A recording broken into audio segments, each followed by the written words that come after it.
Hi, welcome to the Q&A session for linking curriculum learning to STEM careers. My name is Gemma, I'm the STEM Learning Careers Lead, and during this session I'll be picking up on some of the questions that you've raised during this course so far. Sadly, I don't have time to look at all the questions, but I'll do my best to pick up on three of the biggies that we've noticed coming through. Our first question is from Julia, looking for tips on how to forge links with industry. This is something I get asked quite often. My general advice is the first thing to do is just to look at what you already know. Speak to your careers leader to see if they've got a network of connections that you can use. If they want more connections, if they're looking for more employers to take part in activities that you're running, then go through your existing network, like your colleagues. Who do your governors work for? Do your students have any parents that are interested in helping? To find these out, like put a note in the newsletter. Ask for contacts from parents that might be interested in volunteering their time. And if you can, be specific about what it is you want them to volunteer with. Another idea to try is the STEM Ambassador Hub. You can make a request for support. And the STEM Ambassador Network, which has thousands of volunteers who are working in STEM sectors and are trained and ready to support schools and colleges, might be able to answer your call. So for that, I suggest visiting the STEM Ambassador website, submit a request to find a STEM Ambassador, and be specific, as specific as you can. Provide a clear ask of what support you're looking for, which age groups, which subjects, and as with everything to do with STEM ambassadors or STEM learning or STEM clubs, if you want more advice, you can visit the site, you can speak to the live chat, or you can even contact your local STEM Ambassador Hub who can support you through that process. The last suggestion I've got for finding those employer contacts and forging those links is have a look at who works locally to you. Now, for some, this might be a big ask, but are there any employers on your doorstep that you can ask for support? Get out, have a look outside the door, have a look outside the window and just see who's out there. If you are making an ask, be clear about what it is you need. And if you're not sure where to try, just try and get a foot in the door by arranging a meeting, finding out what they do, what it is that they can offer your students. I mean, I've been there, I've done this myself. I've walked around a local industrial estate to see what employers there are, and it does pay off. And it's all about just getting that first foot in the door and letting them know that you've got students who really want to know what it is they do. The next challenge is just working out what they do and how you can use it. Our next question is from Sonia, who is asking for resources to support encouraging more girls into STEM careers. Okay, so this is a really hot topic when we're discussing STEM careers. Getting girls into STEM, I get asked by a lot of teachers what they can do to encourage more girls into STEM. So what I'm going to start with is just step back a minute and look at what the data tells us. So data published by WISE in 2019 breaks this down into different sectors. So if we look at STEM as individual sectors, look at science, nearly 46% of the science workforce is female, okay? And that's an increase on 3% in the previous year. In technology and engineering, the picture is really different. So in technology, around 16% of the workforce is female. Engineering is 10%. So stepping back, when we talk about encouraging more girls into STEM, it's important to distinguish which areas of STEM we mean. If we look at A-level uptake in 2019, there are more girls studying biology than boys. But in physics and computing, which are both enabling subjects for technology and engineering, the shift is considerably the other way. So essentially, the issue is a complex one, and there are lots of research projects which are still exploring how we can address that balance. But when we talk about girls in STEM, it might be specifically for your situation, it's about girls into a particular part of STEM study. So, okay, what can we do in the classroom?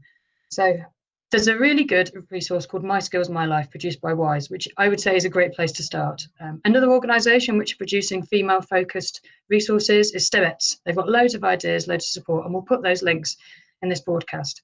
And from our experiences, whenever you can in the classroom, highlight the transferability of STEM skills that the students are learning, regardless of career choice. This will help students with an interest in a career outside of STEM to see the relevance of their lessons. So relevant to all students, but specifically with female students, try and help them understand how their chosen career, which they might not perceive as being STEM, is actually supported by the content that they're learning in their STEM lesson. So another thing to do is to survey your students and just find out what they're interested in. You can then use this information to try and draw links to the content that you're teaching. So whilst we know that you want to provide a broad range of careers links in your lessons, it can help to target some of the content at specific student cohorts, just to help them see the importance of the subject to their lives. Okay, so Again, another idea, use a wide range of role models.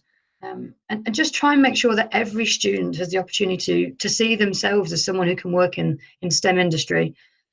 Often we use female role models to inspire female students. Yes, but actually, in evidence from WISE, the people like me research they did showed that it's not girls that inspire girls. It's just a broad range of people. So give your students a really, really wide range of experiences with employers and with people studying STEM. Okay, and I could go on forever about this, but I'll cut this short. So my final bit of advice is if you are running any female specific experiences in school, I'd say just try and incorporate male students into your planning as well. If you think about a group of girls taking part in a female specific experience, that's fantastic for those girls, but when they return back to school, if they are surrounded by mixed gender peers who maybe haven't had the same experience, then you've got to kind of inspire those other students too to make sure that they're a positive contribution. The peers that the students have will be a massive influence on their career choices. So we really need to make sure we consider all students when it comes to making sure that STEM is for all, so that the message continues after those students who've had that experience get back into the classroom and everyone is positively changed by those role models or what they've done. So the last question I want to talk to you about today, as our time's nearly up, is we're going to look at a question from Tatiana asking about online training from STEM programs. Is there any online training out there that you can do? I mean, this is an online course itself, so the short answer is yes. There's loads and loads of online training which is relevant to STEM programs and covering lots of different topics in STEM.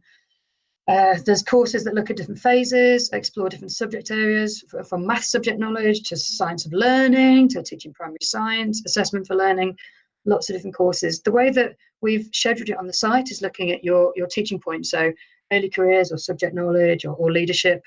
And each course, remember, is supported by someone like myself who is there, who's been there, done it, and can support you through the content. There's a suite of free online training for teachers.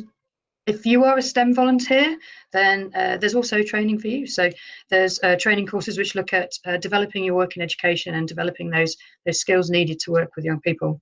So I'd say just advice on that is take a look at the online course program, and we'll put that link in this Q&A. So I hope that's been really useful for you. I hope you've got some answers that you can take away and work on straight away. Thank you to everyone who's been taking part in the course so far. And if you do have questions that haven't been answered that you'd like answered, then we'll still be reading those comments as we go through the course. So we'll do our best to help where we can.